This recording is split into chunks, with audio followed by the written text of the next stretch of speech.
In Part 1, we explored the ratings of the classic era of Doctor Who. In this video, we turn to the new era of the long-running science fiction show. We will also list the highest rated serials, classic era, and episodes, new era, and then rank the Doctors based purely on British television ratings.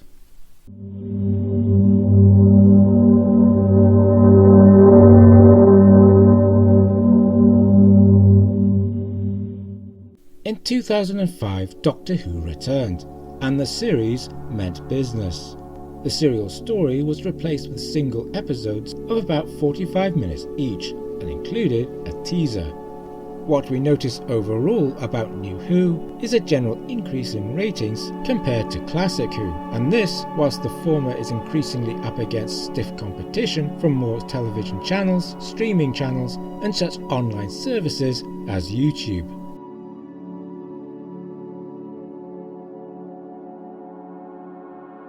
The first episode of what we call Series 1 was Rose, and it netted an impressive 10.8 million.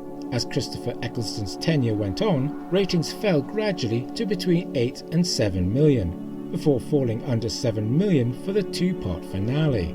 It had lost some 30% of its initial audience, but its overall average of 7.8 million compared favourably to Classic Who.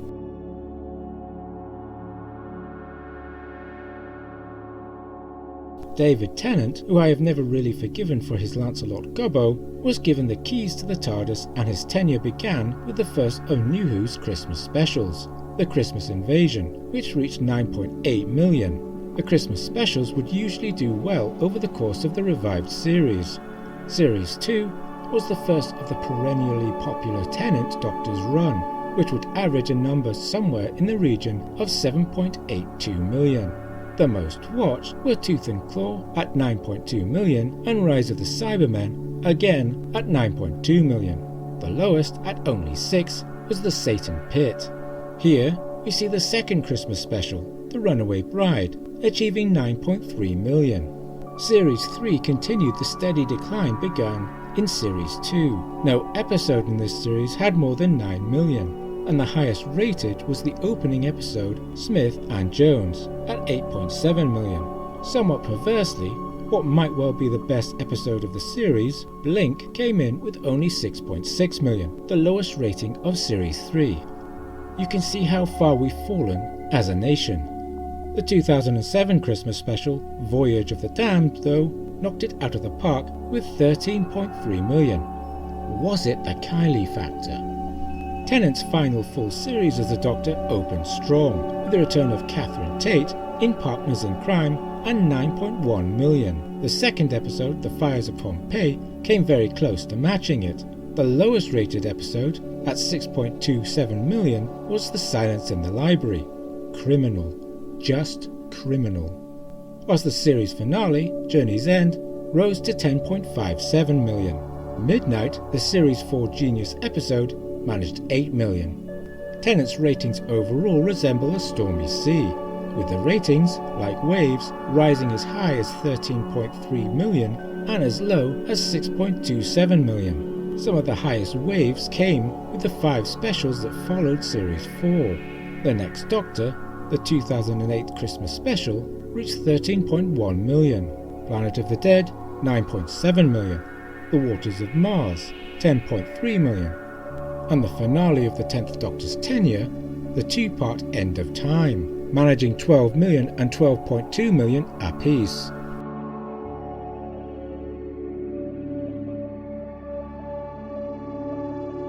The general overall trajectory of the 11th Doctor's tenure was downwards, starting with 10 million for Matt Smith's debut episode, The 11th Hour. This trajectory was more pronounced in Series 5, but as we will see, it levelled out for Series 6 and 7. From the 10 million debut to the 6.4 million of The Lodger, its drop was similar to Eccleston's single series. The 2010 Christmas special, A Christmas Carol, though, proved the 11th Doctor could match his predecessor, achieving 12.1 million. Series 6 was relatively stable, hovering between the heights of The Impossible Astronaut, 8.8 million, and the valley floor of The Almost People, 6.7 million. Part of the reason might be the series being split into 2 equal parts, with the first half ending at the beginning of June and the second half starting at the end of August. This might, emphasis on the might, have disrupted the series' momentum. The 2011 Christmas special, The Doctor, the Widow and the Wardrobe, reached 10.77 million. Series 7 followed Series 6 in splitting itself in 2, only now it was across 2012 and 2013, so the 2012 Christmas special, The Snowman, was broadcast about halfway through, hence the midway peak. Asylum of the Daleks and A Town Called Mercy were the highest rated pre-Christmas episodes at 8.3 and 8.4 million respectively. The second half of the series gently fell, ratings-wise, from the 8.4 million of The Bells of St. John to the 6.47 million of The Crimson Horror. Hyde reached only 6.6 million, as did Nightmare in Silver. Ratings rose a little for The Name of the Doctor, as it was both the series finale and part of the run-up to the 50th anniversary, The Day of the Doctor, which itself achieved 12.8 million. The 2013 Christmas special and Matt Smith's swan song, The Time of the Doctor, managed 11.1 million.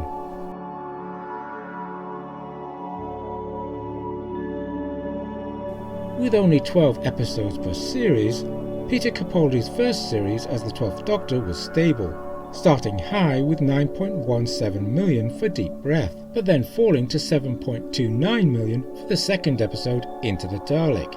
Its lowest rated episode was Flatline with 6.7 million.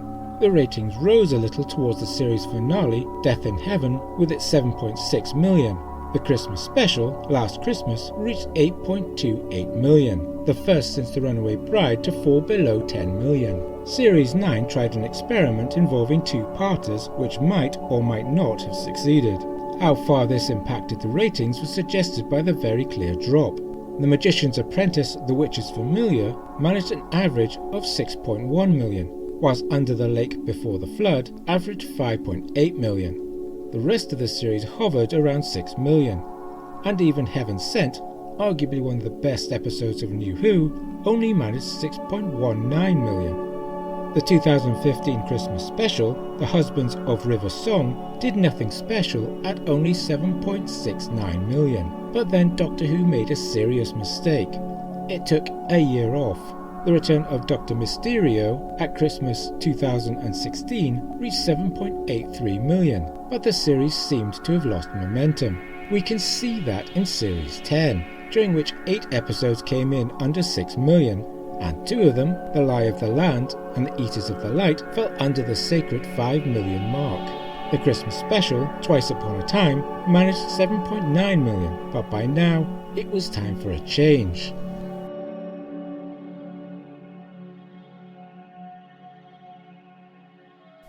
I don't know if she was gay, but she was certainly a chick.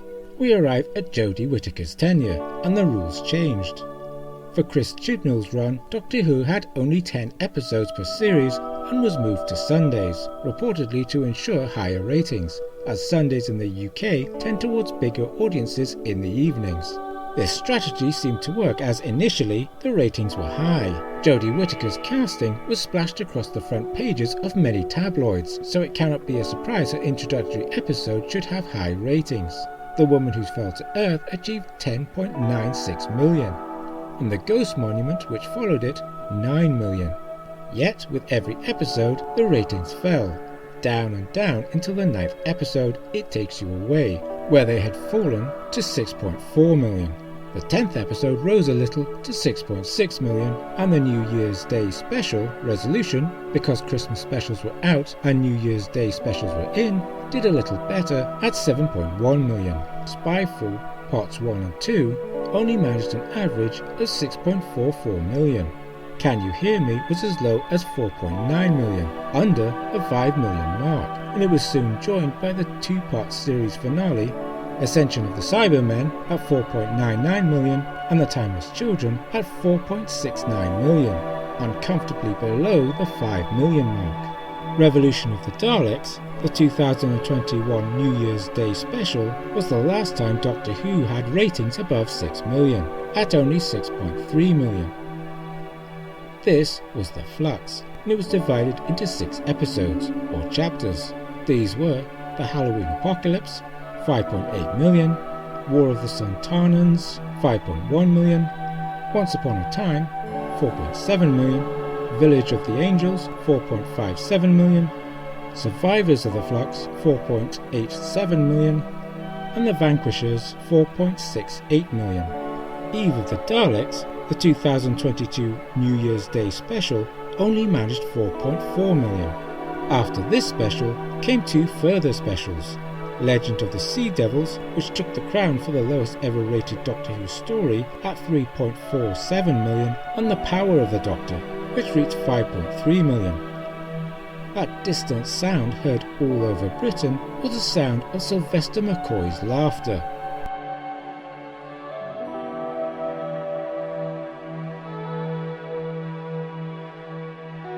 We have counted down the lowest rated serials, Classic Who, and episodes, New Who, so let's count down the highest rated stories.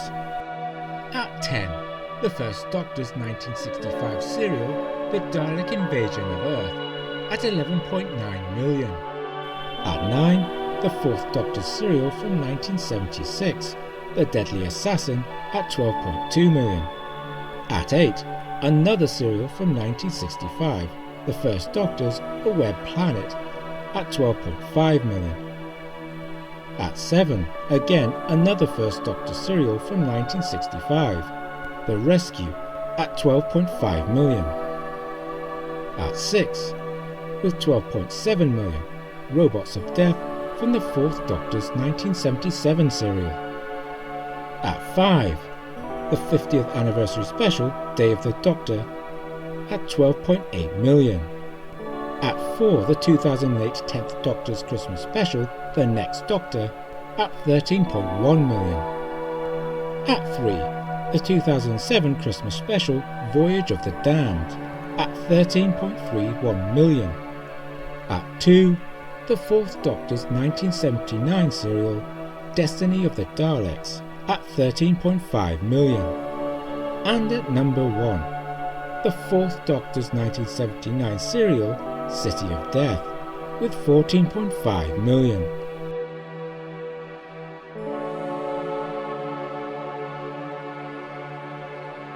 Finally, we arrive at the good stuff, and if you have watched this video for this long, congratulations. As a reward, because you probably need one if you have been watching for this long, here we will rank the Doctors based on their average audience ratings in the UK.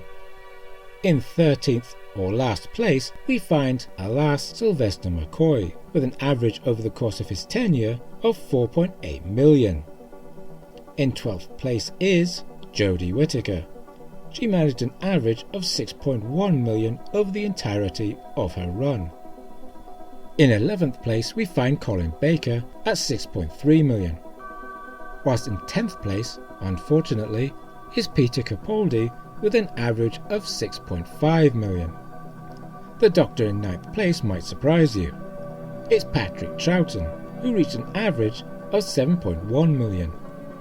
In 8th place is Christopher Eccleston at 7.8 million. Who is in 7th place, you ask? Well, that would be Peter Davison, whose 3 seasons reached 7.8 million. It is worth noting that he was the youngest actor to play the Doctor during the classic era, whilst the youngest actor to play the Doctor during the new era, Matt Smith, is in 6th place with 7.9 million. In 5th place, rather surprisingly, we find David Tennant with an average of 8.33 million. William Hartnell takes up 4th place with 8.36 million. And, somewhat ironically, in 3rd place is the 3rd Doctor, Jon Pertwee, with 8.4 million.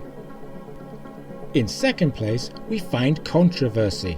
Yes, it was only 1 appearance, not including The Night of the Doctor, but the television movie had an audience of 9.08 million, and so Paul McGann ranks in 2nd place. And in 1st place, well, could there ever have been any doubt, the 4th Doctor, Tom Baker, with an average audience rating of 9.23 million. Whilst I have attempted to make this video as accurate as I can, it may well be the case that it is full of errors. After all, Doctor Who has been going, more or less, for 6 decades, and there are many factors to take into account for a fair and balanced analysis. Any errors in this video are my own. But for now, I hope you enjoyed this video, or at least didn't hate it.